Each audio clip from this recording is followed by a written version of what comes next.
I've got a place that is in a rural area, and I want to. It's holding me back because they'll only lend 65% on it. It's valued at around about. It was bought for about 170. It's now valued around about 450.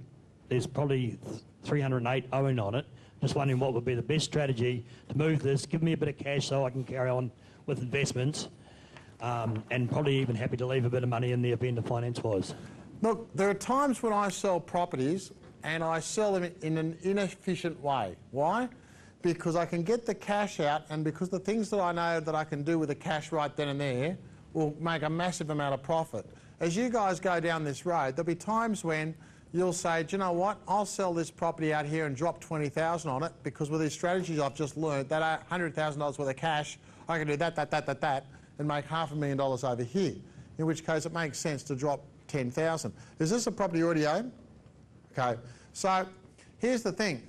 The problem you've got is people in these rural properties, they're going to have a hard time getting a big loan against this property because it's a rural property. Is that correct? Okay, now know that. So here's what's going to happen. They're going to drive your price down. The market's going to come in. They can't get good financing either, and they're going to drive your sales price down. I would suggest you do this.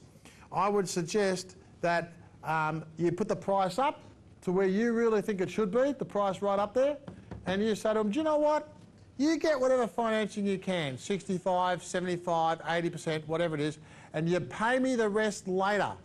The fact that they can pay you the rest later and they can just give you whatever financing they can give you now, you can get much, much more for that property than any of your neighbours, because the banking system hates country properties, and they just make it hard for people to get financing, which forces the prices down. And you simply say, I don't need it all right now, just give me whatever you can, give me the best later. You can just get a lot more for your property. And they can pay it off every month. They can pay it off for $1,000 or $2,000 a month or something until they've paid you out, plus interest.